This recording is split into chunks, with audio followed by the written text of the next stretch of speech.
WVTC Radio Detroit. You can find us on Facebook, YouTube, X, and our website, www.wvtcdetroit.com, or download our WVTC app from the Play Store for Android users and the App Store for iPhone users.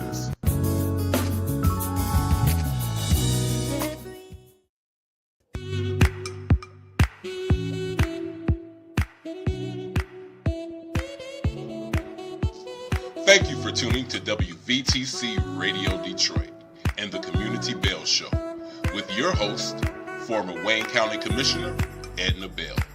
Stay tuned for insightful information Detroiters will find valuable. Text a friend and tell them to watch with you for news you can use. And now, your host, Edna Bell.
Hello, hello, hello. It's Monday at 4 o'clock, so it must be the Community Bell Show. Welcome. We're so glad to have you to the Stellar Award-winning WVTC Radio Detroit.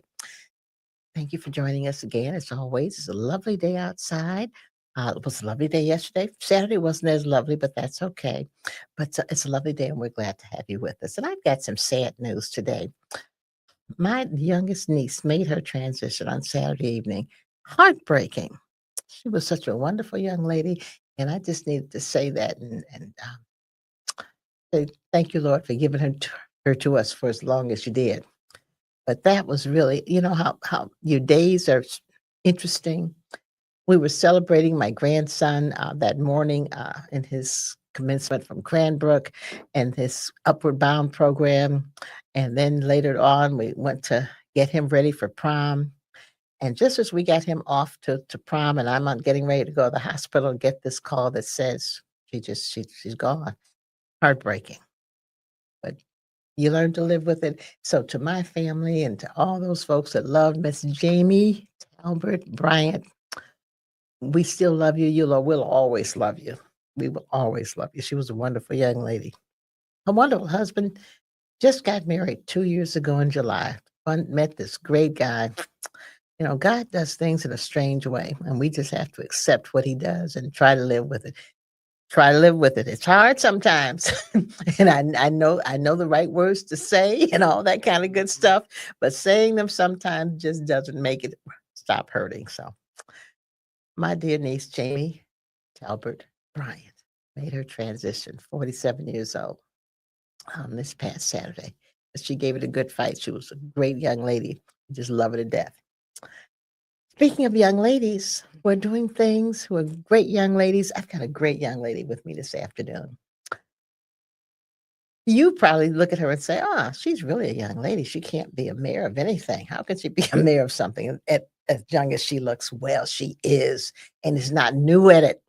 She's been there for a while. Let's welcome Mayor Kelly Garrett. The city of Lathrup Village, Michigan. Welcome to the Community Bell Show. Thank you. We are so glad to have you. We've been trying to do this for a while. We finally got these schedules together so that you have enough time to come and say hello to our guest and talk about all the great things you're doing in Lathrup Village. And then the first question is, what made you decide to run for mayor? That's always, I know, the first question people ask you. So I'm going to ask it. Absolutely. Well, one, thank you for having me. Yeah. And I wish I could come up with something whimsical or really special to say this is why I ran, but I have nothing. So the one thing I would say is that my aunt, Kathy Garrett, who is the Wayne County clerk, she inspired me to get into politics. Okay. My family has been in politics my entire life, and I was not interested at all because Isn't that always something? I'm not going to do that. No. All of them are doing it. I'm not uncle, doing that. Holding up campaign flyers on telephone poles with staple guns. Probably when you were 6 or 7, 8, 9 years old. Absolutely, I was, and I had no desire for that. And sounds like my daughter. So now I'm not doing that, Mama. Okay. It's just how it is for women when someone asks you. Someone has to come and ask you, and they have to ask you more than once. And so my mentor asked me to run for Lathrup Village's city council, and I'm like, okay, we'll do that. I never would have thought in a million years that I would become the mayor of this city, especially because there are people on council that basically were saying it was never going to happen. I'm sure. And it just happened. And so Lathrup is different than everyone else, is that the council appoints the mayor. I do not run for mayor. I have to run for council. And then the council will appoint someone. And so they've done it 4 times so far. Oh, wow. I didn't know that. Okay, listening audience, see, you learn something new about government every day. This one is a new one. The council appoints the mayor of Lathrup Village. So what you do is run for council. Yeah. And then the council appoints you. I love it. How many council members are there? There's 5. 5 council members. Yeah. Okay. So you need 3 people. The magic number. The magic number is 3. I used to think that I needed everybody, but I'm like, actually I need myself and 2 other people. There you go. The magic number is 3. Absolutely. It's been fun. I know, and I know of some of the challenges you faced, and you've managed to get past those and continue to move forward. That's how you can do. Yeah, absolutely. So tell us about Lathrup Village. Where is it? How many people? And so on. So it's a little bit over 4,000 people. It is in the heart of Southfield, actually. So it's right in the middle. It reminds me of Highland Park to Detroit. It's 1.5 square miles. Its own governance, its own police force. We share the fire and medical with Southfield. So you have to be very nice with Southfield. Yes. And so it's right at 696 and Southfield. And so what it used to be, which this is the ongoing argument I have from some of the people that have been there, it used to be very much a bedroom community, a very quiet community. But with the build of 696, everything. It's hard to say it's a bedroom community. Lathrup is a very interesting community. They have beautiful houses. It's based off of the founder went to California, like what she saw, she brought it back. She's actually a pioneer for women because she's the first female developer. Oh, so it is Louise Lathrup, the person that developed. And it's named after her. Absolutely, it Louise is. Lathrup, all right. That's a double-edged sword. Because also Louise Lathrup, I don't want to say that she's a racist, but she didn't want any people of color living in her city. That's what you want. It's a little deeper than that. She did not want people of color. She didn't want Jewish people. And I was telling someone this today that I think she didn't want Catholic people either. It was that deep. That's wow. She wanted it, and there's a quote, there's a book. She has a book that says that you do better when you basically with your own people. And so this city will be one that will make sure that you can bring your children up with people that look like them. Isn't that interesting? And how long ago was that? So that ended, right? So the only reason that changed is because of the Housing Act, 1972. So the same people that were perpetuating this still live there. And then I'm their first Black mayor. It's very interesting. Wow. Are you the first Black city council person also? No. Okay. They've chased some people away. Okay. There's another female, I forgot her name, but she was chased away. I'm not someone that kind of falls to that. Well, your background and your family history would not lend to you to be chased from anywhere. Believe me, there's many days I wanted to quit. I'm sure you want to run, but however, it's not in me. But it's a very interesting job. People that are running for mayor now call me and they ask me for advice. I'm like, we do not have the same city. I can just tell you. The advice I give you would not be pertinent to what you're doing. Not at all. I'm not running for mayor. I just run for council. And my city, though it's small, it keeps up a lot of stuff. It has some of the same issues as big cities. It does, but they can also get to me. That's the difference. So the year I was elected, my house was egged and my garage was spray painted. And though I did have a teenager in the house at that time, it just was coincidental that was the same week that I got elected. So these are the things that's going on there. I've never seen as many people at our council meetings as we have now. I've been on council for 11 years, but I've been mayor for going on 8. We never had this many people at our council meetings. Wow. What do you think has caused that many people to come? That's that. That's quiet little And way. I will say it this way, is that we're going to have growth. We're going to move forward. You can't stay in the past. You can honor your history, and I believe in that.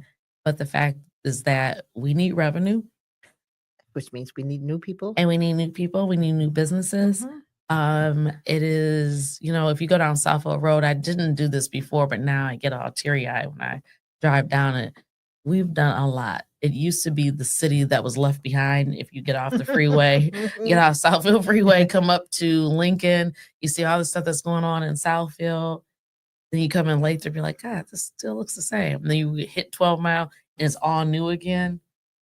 You knew when you were going to a different city, and now you can't say that because it really looks good, and I'm very excited about that. And I can't take all credit for it, but I can if I want to. There you go. Yes, you can. You can take as much credit as you want for that. And so there's a lot of people, that just are not happy about change. Yeah, and unfortunately, I think a lot of people are stuck in what used to be and stuck in the past, and don't see that you've got to move forward if you really want to survive. Because being stuck in the past is not going to allow you to raise the revenue and bring in the people who could do things in your city for development and so on. It's just not going to happen, especially now. Right. Especially now. But that's. I know you have lots of stories, but that's I have tons of stories that will just blow your hair back, I'm sure. That is so great to know that Lathrup Village is now the city that you think you're still in Southville or going to the next city. You don't Absolutely. think that, oh, okay, this is just a comma. Yeah, Let me go to the next exactly, point. exactly. Wow, that is. What are some of the new developments you've got?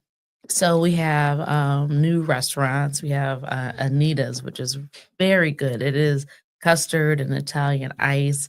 So the residents are always saying that they want an ice cream shop. So that happened. We have Middle Eats that stays busy, which I'm excited about. We did new development for Panera, which the Panera that's on Southfield Road is the first Panera that was in Michigan.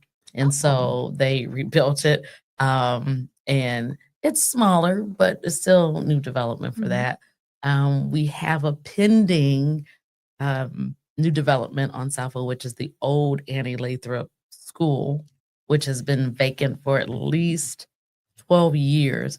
And so that might be apartments. So we're going through that right now. Yeah, that's a big fight, right? I'm sure it is.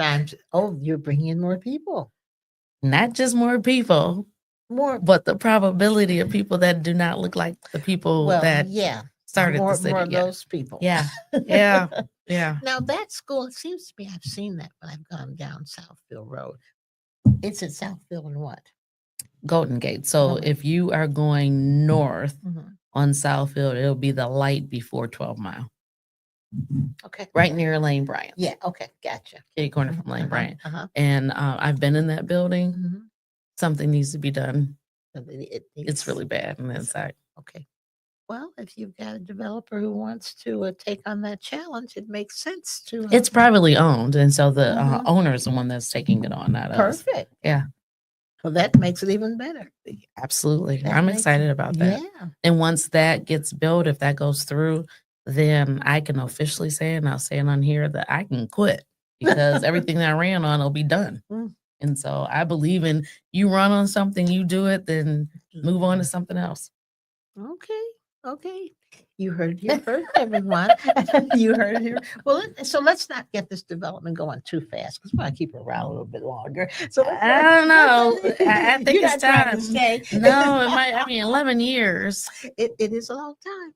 Yeah, it is for free. Yeah. Well, now talk about that. That's the other part. And people, you need to know that the mayor of Lathrup Village does not get a salary. No. So I've been a volunteer for 11 years. And with all the grief that has gone with it. My dad asked me every single time I talk to him, why are you doing this? And it's because I really like the people. I love the opportunity that is brought to me. I can help a lot of people because unfortunately we are tied to titles. And if you need help and you call me and I have to call someone else and I say, I'm Mayor Kelly Garrett, I'm going to get to who I need to get to for you. Yes. And so that warms my heart to help other people. And so, I don't get any other perks. Isn't that incredible? What about the city council doesn't get anything either? No. Wow. That's no one ever wanted to run until I wonder why. until you ran. Until I won. Now we have a bunch of people that are always running now. I know, and I saw it and I said, and I knew the mayor didn't get a salary. But I didn't realize the council doesn't get anything either. Nothing. And because all these people were running. And I thought it must be something. Well, you read between the lines. We just want that girl out. Get her out. Get her out. Yeah. Just somebody else. And number one, somebody else who's not smart. Somebody who's not articulate, somebody who won't back down, someone that's not going to call a spade on camera or off camera. I am that person. So that's why all these people are running. I'll be darned. Yes. So Teresa said, yes. Be strong, sister. Be strong. Oh, I am. I have no choice. I have no choice.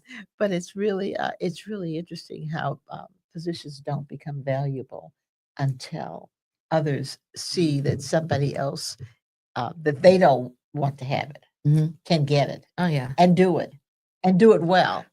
There is I have been called everything, and it's kind of funny because I also know the rules. Mhm. I've read Robert's Rules Now of Order. that makes a difference. I know how that goes, Mhm. and it's quite funny that there's many people in the community that they call me an oligarch because I gavel them when they go over their time, Mhm. and I'm like, if you knew Robert's Rules of Order, you know that you got 3 minutes to talk and we're Yeah. done. And 3 minutes is 3 minutes. It's not 3.5 minutes. It's not 4 minutes.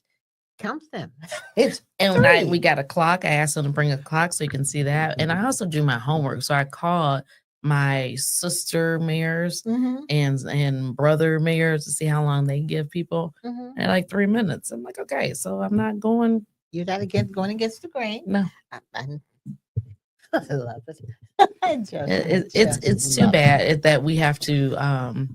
Well, as a Black female, it's a little bit harder for us. I would say that. Always. Yeah. Always. And that is unfortunate. Yeah. But the good news is we've been made into a vessel that's hard work and tough times are not Absolutely. unusual for us. Absolutely. So we have been able to handle it. And that just kind of does something to people. It causes them to kind of lose it. They lose their mind sometimes when they Absolutely. can't. Absolutely. They can't make you do what they want them to do. Oh, I mean, I would say just watch our council meetings on YouTube and you'll see how they are. I'm gonna do that one time. Just do it for a little while, and I bet you'll call and be like, "Wow." My, isn't that sad? It is. It is sad because, and then not just because it's a Black woman, but any person, but particularly a Black woman, Mhm. to have to deal with that kind of situation is simply untenable. And I don't think they understand that when they do that, that simply strengthens the resolve. It that only you haven't straightens the seen. rod in my backbone to make it stand up a Yeah, little bit. you haven't seen you don't really know what you're doing. Yeah. You really don't, because Yeah. now you're making me a whole lot stronger. Absolutely. And you watch what comes next. Absolutely. It is. I will say this, and because we're on this particular station, is that it's a lot of praying going on. Mhm. I pray in the car before I go into the meeting for God to hold my tongue and show me discernment, I'm telling you. because I have my friends say, when you whip those glasses off, we all know that it's about to go down. And I'm like, and since they brought that up to me, I'm like, okay, that means you got to be cool, because Because everybody knows if those glasses come off, it's about to be something. Mhm. And so it's a lot of prayer.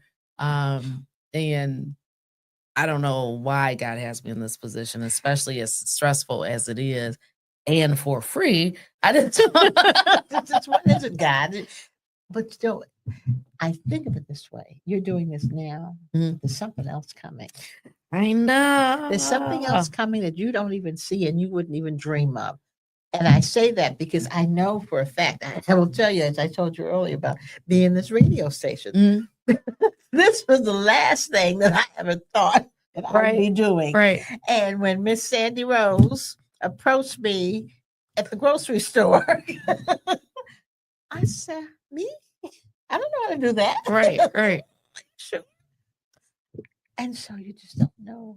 I know. You really don't know what's coming. And it's probably something that will be so far beyond what you would ever dreamed of. I pray. I hope so. And then, just, you just keep on praying. And God sends things to you for a reason. Things that you aren't even thinking about. Things you don't dream of. Mhm. And then you say, oh, okay. That makes sense. Yeah. Yeah, so that's what that was. Mhm. Okay, God, me and you. Come on now.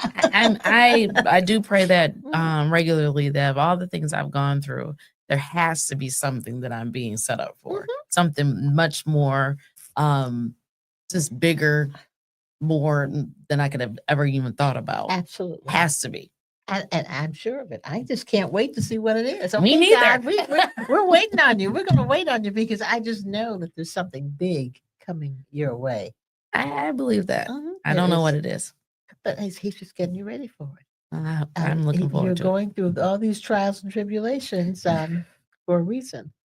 It's a lot. And yeah, and it's getting ready. And I'm going to talk about something I know that's near and dear to your heart. Your wonderful son. Yeah.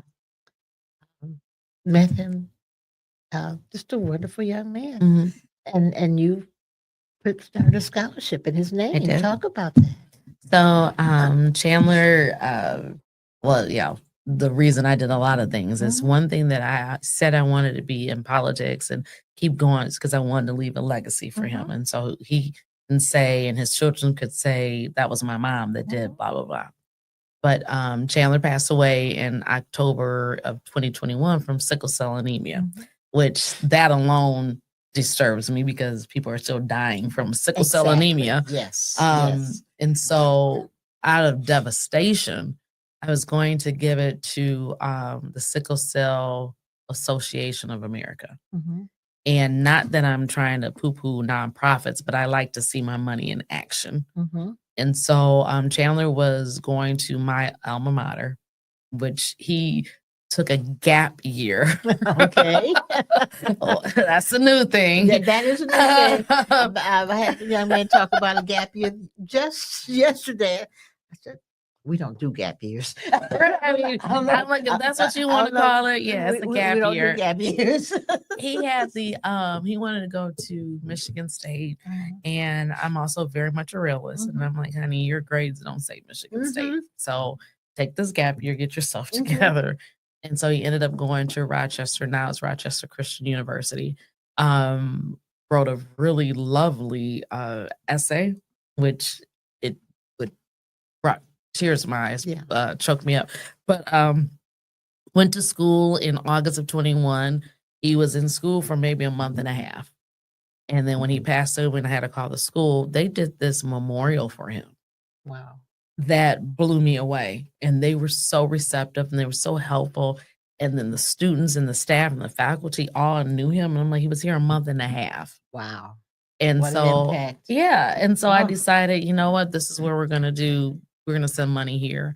And so we have the Chandler Gibson Endowed Scholarship at Rochester Christian University. And believe it or not, it is at $70,000 now. Wow. They wanted me to take my time. They were like, well, when you get it up to 50. So I got it up to 50 in 90 days for it to be endowed. And so they last year, they gave the scholarship to a young man that wrote me the most loveliest thank you note, because he said he was living in his car and couldn't figure out how he was going to pay for his college. And then he got awarded the scholarship. And so this is a way that as long as you say your loved one's name, they remain alive. Yes. And so every time someone gets the scholarship, every time I talk about it, Chandler remains alive. He's my forever 21, the literal forever 21. Wow. Yeah. Isn't that amazing? Yeah. That is such a blessing, though, to be able to bless another young man. Yeah. And especially one who needed it so much. Living in his car. Now he's able to go to school. He just graduated 2 weeks ago. Wow. Yeah. Oh my gosh. Isn't that wonderful? I love it. That is just such a blessing to be able to do that for someone. Yeah. And he'll, that's his life. He'll remember that Forever. He will remember. And so the goal is for him to go on and replicate that and pass it on and to do something for someone else who needs it desperately. Like That's he key. did. That's key. That will be the key. Yeah. That will be. That's why I'm like waiting for God to say, okay, what are we about to do for Kelly? Because between Lathrup and between losing my son and all these other things that happened, it's amazing that I stand up every single day and show up. It's God. Oh, I know. You know who that is. I know that. You know that. He says, let me show you this, Kelly. Yeah. Let's look at this and see how this goes for you. Yeah. But that is such a blessing to be able to say that. It really is. Yeah. We love it. We love it. We love it. We love it. Politics. The political landscape in this country is quite interesting. I don't talk about it that often, but sometimes we need to say it.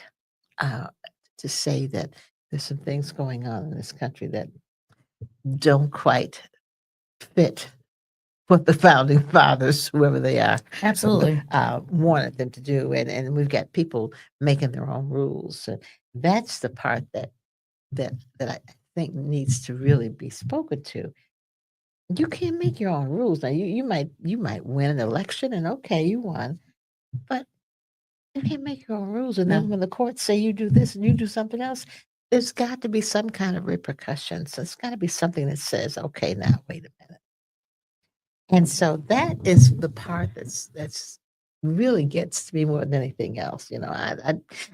I haven't looked at the typical news shows Me for a neither. long time. I just can't be by. I just Me can't neither. look at them. It's not, Mm-mm, I'm not mm-mm. never going to waste my time on those because the talking heads have all gotten a little bit over the edge and gone a Mhm. little bit crazy. So Both I sides. have to make my own assessment. But when you start talking about the rule of law and you've got judges telling you A, B, C, and D, and all you, I don't care. I'm going to do D, E, F, and G. Mhm. The question is, what happens now? I agree with you. Mhm. I'm waiting. To me, I feel like there's something that's about to happen. Yes, and Because you that's can't carry on like this. yes. Everyone else below the person we're talking about Mhm. or insinuating, everyone below has to play by certain rules. Yeah.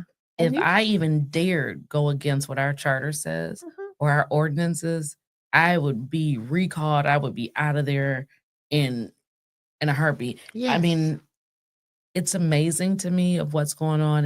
And I have friends that supported our current president. Which is really strange to me, but Yeah, it's also strange. where everyone has a right to think and believe what you want. But it's confusing. It is because you say this over here, but over here you say something else. And I remember probably 30 years ago. Oh boy. But 30 years ago, there were the two-party system, Mhm. but there were friends of mine who were in the opposite party as I am. Mhm. And I understood it because their theory was the line is shorter over there.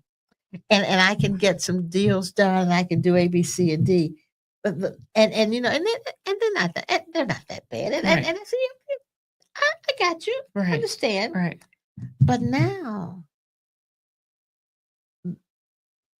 it's more than about deals now. Absolutely. It's about lives and people's real existence. And so you can't tell me that the line is short over there because friends, Bill Picard was Republican, and that's okay because Bill did great things in the community. Mhm. We've got all sorts of people who were Republicans, Mhm. and I was okay with that because they were my friends, and Right. then Right. they still supported their own community. Right. But we got people now that I don't know how they could possibly be on the other end. It just blows my mind that they're over there, given what the other folks are doing Mhm. to their families. Mhm. And so, and now some of them are saying, "Well, I didn't think they were going to really do that." They told you what they were going to do. I will say one thing, and this is one thing I know for sure, that he keeps his word. That the president that we have right now has kept his word. He said he was going to do it, and they didn't believe it. And he has done everything that he said he was going to do. Exactly. They didn't believe it. And that boggles my mind. Yes, he said what he was going to do. So I don't get how you didn't think he was going to do it. Right, right. You know, one thing that I was going to say is that, or what's been on my mind a lot is about these student loans and that they're coming due so fast, and putting liens on people's, or not liens, what is it? On their paycheck. Attachments, garnishments on their paychecks. I don't know why that just worries, not for me, but there that are worries many folks out there that's their livelihood. That's the house note or the rent or the car note or whatever that is. Or how do you do that and sleep at night? How does that happen? One thing I know that I double checked my student loans, made sure they weren't. So I read that, I was like, okay, let me make sure that, because you're right. If you garnished my paycheck, that would be, that's a lot of money to come out of someone's paycheck. Yeah. And so these are the things, like, as mayor, tonight, actually, we have a vote on whether or not to raise taxes or put this, it's not a millage, but it's a special assessment. Whether or not we're going to do that. And that's a major issue for me because where one person can say, oh, $200 a year, that's not a big deal. Or, if you take $400 out of my paycheck, that's not a big deal. But And then there's those us. Are you kidding me? I'm going to feel that, I'm going to feel that for a long time. Absolutely. A And long so time. that's the responsibility of a person that's elected for all the people. Just because you might have been elected as a Democrat or you might have been elected a Republican, you represent all the people.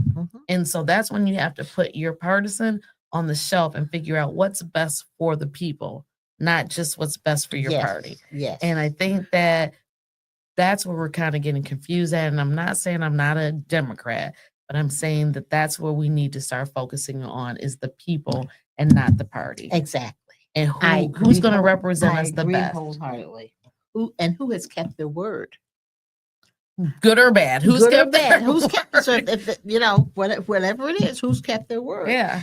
And base your support on that very thing. Did they do what they said they were going to do, or didn't they? Well, there's a certain elected official now that really disappointed me because though I know your cause and I know that this is what you're strong about, you screwed me because you were for your cause. And that is, it's especially of a cause that's not in the United States.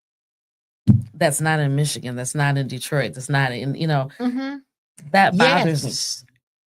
I'm telling you, that bothers me more than anything else because all I hear from that person is about somebody that's thousands of miles away from where you're supposed to be representing. Yeah. And it's not that I don't have empathy and sympathy absolutely. Because I do, and I think it's terrible. But we have people suffering here that need you to make right decisions for them. Yes, and need you to at least have people think you are credible. And because of the actions that you've taken in the past and are currently taking, they dismiss you, which means the votes of all these thousands of people who voted for you are being dismissed because of what you're doing. That bothers me. That has bothered me from the beginning, and it still bothers me that that person isn't representing me and the majority of the people in that district. Exactly. They're representing somebody who's thousands of miles away. And I have empathy and sympathy for what's going on. But that doesn't mean you negate your responsibilities of the people who you have to see every other day. I'm not going to go down the street and feed the family down the street that's suffering if my own house is suffering. Yes. I'm going to take care of my kids first and make sure that they eat before I go elsewhere and take care of somebody else. Yes. I wholeheartily agree. That's been my position ever since the beginning of that. It disturbed me a lot, and but you will be villainized if you speak out anything differently, and that's it's too bad. And believe me, many people have asked me to run in that particular race again, and I don't think I have it in me. And two, this is who you picked. You had an opportunity to change it before, and that's who you picked. So no, I don't think I have it in me. And I think politics, the way that I was brought up on politics or in politics, it was just a little nicer. It was just, now it just seems real destructive and just mean and just absolutely. And not only was it nicer, people kept their word. Yeah, which is very, very different than what's going on now. Yeah. When I first got into politics, if somebody told you they were going to do something, they did that. And if they found they couldn't do it, they would come to you and say, I told you I was going to do this. This is why I can't. This is the reason. But these people are just out there saying stuff. And then I'm calling people out of their names. Yes. I can't. I actually did. I took up for a state representative, and I don't know her. I've never met her, but I know the disrespect. And the fact is, if you're an elected official, if you are anybody with a title, the right thing to do is to call them by that title. Yes. And you minimize, especially women, when you call them young lady or girl or,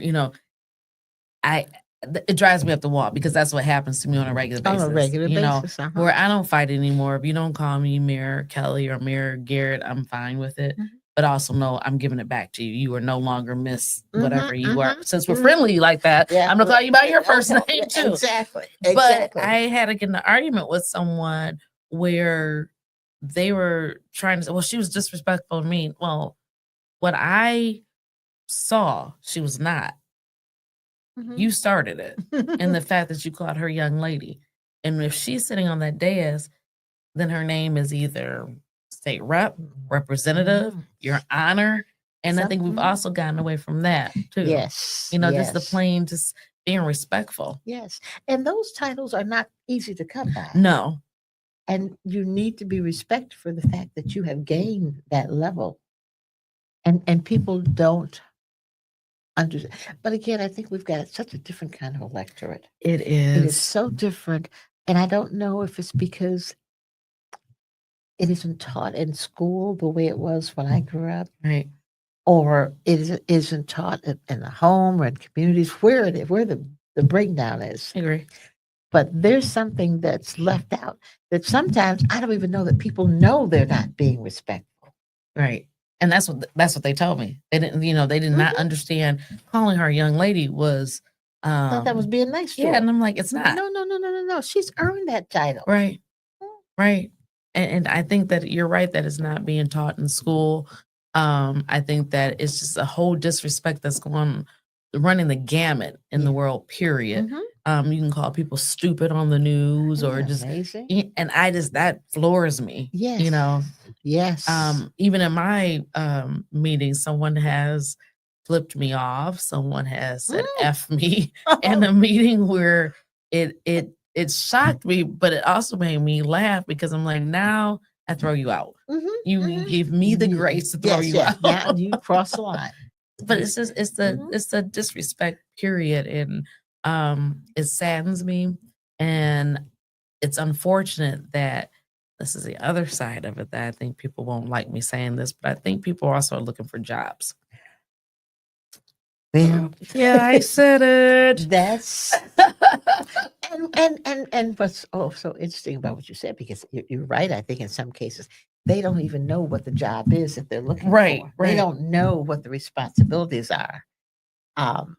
They know that I don't have a car, I'm riding the bus. And I know of some people who were running for office who were in that situation. So do I. And they needed a job. Yeah, and I got enough people that I can gather, and we can go and knock doors and things like that. Yes. I mean, that's why I'm happy that I don't get paid for this job. Oh my God! Because pay for it, they talk about. I'm happy because that means I'm employable. I hold a job in somewhere completely different, and so that's why I enjoy my position because I don't. I want to say that I am my own person. Yeah, I was gonna say you.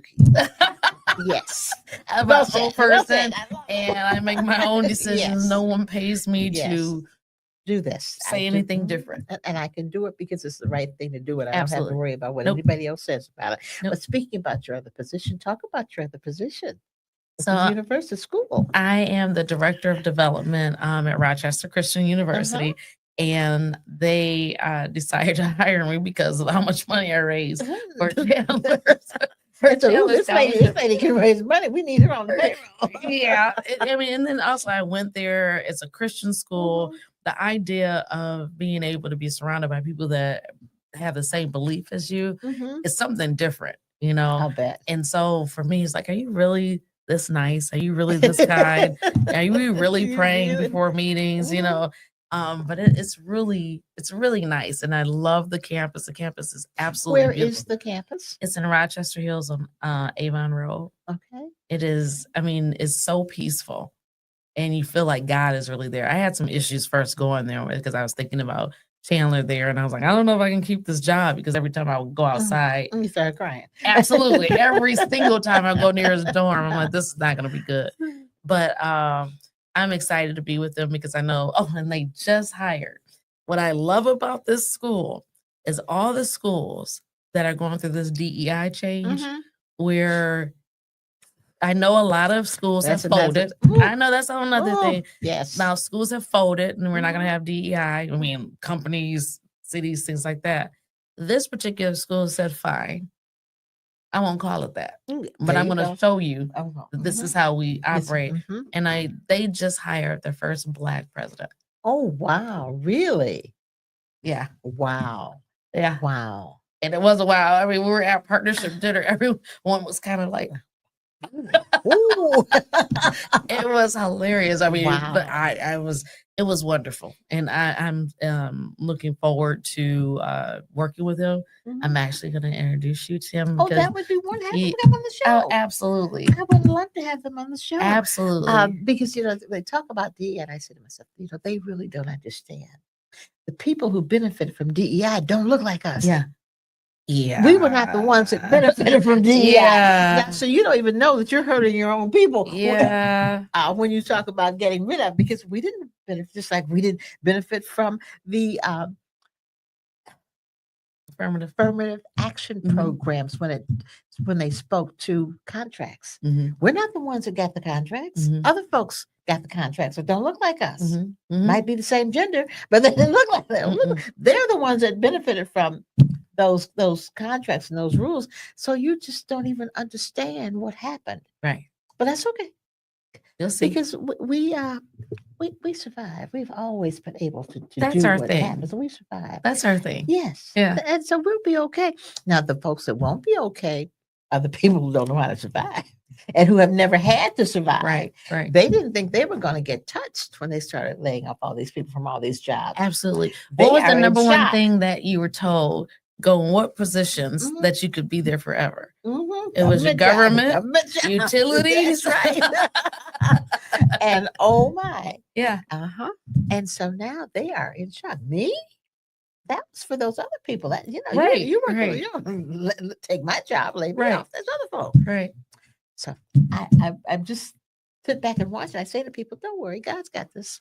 I'm good. God has got this." Right. Because we have always survived. Always. We find a way to make it through, and we've always survived. And we come out on the good end when it's all over.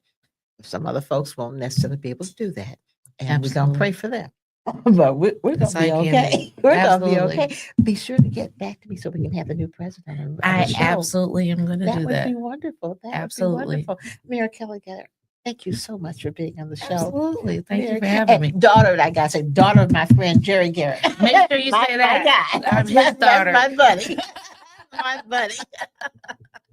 Thank you so much for coming on the No show. problem. I appreciate you. Audience, you've heard from young lady about all what she's done as mayor, and now she's a development officer at a university. We're going to have her back, talk about some of the other things that she's done and talk about her development opportunities at the university and so on. But we're glad to have you. Thank you so much for joining us today. Thank you. Okay, gang. We'll see you next Monday, 4:00. Be there. We'll see you. Have a great week.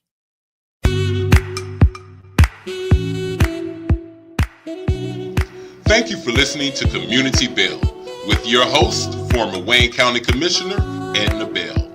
This broadcast was brought to you by WVTC Radio Detroit. You can find us on Facebook, YouTube, our website, www.wvtcradio.com, or download our WVTC app from the Play Store for Android users and the App Store for iPhone users. If you've enjoyed this broadcast, tell a friend to tune in. We'll see you next Monday at 4 p.m. Eastern to the Community Bell Show, right here on WVTC Radio Detroit.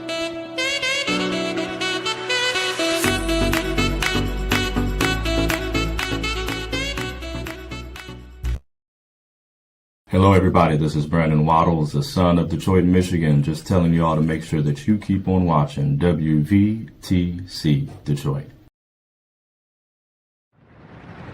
Detroit!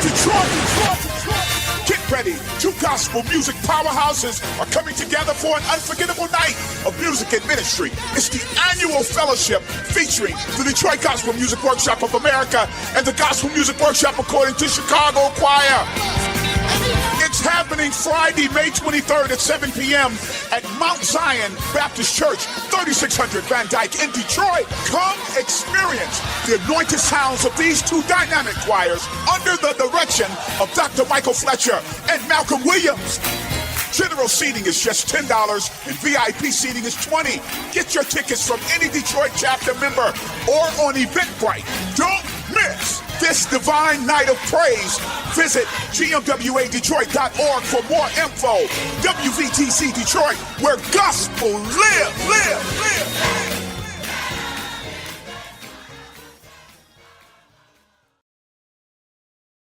For over 60 years, Elmar's Furs has been a staple in Metro Detroit, setting the standard for luxury furs and craftsmanship. With a passion for excellence, Elmar's offers the finest selection of mink, chinchilla, sheared mink, and fox furs.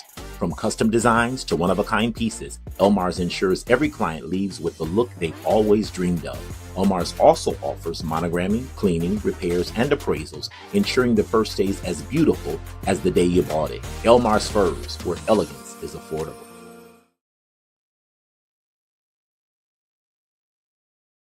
Go to your Apple or Google Play Store and download the WVTC Gospel Radio app today. You can also say, Alexa, play WVTC Radio Skills. Would you like to play WVTC Radio Network? Absolutely. Download it today. You're listening to WVTC Gospel Radio Detroit, and we're flowing in the Spirit.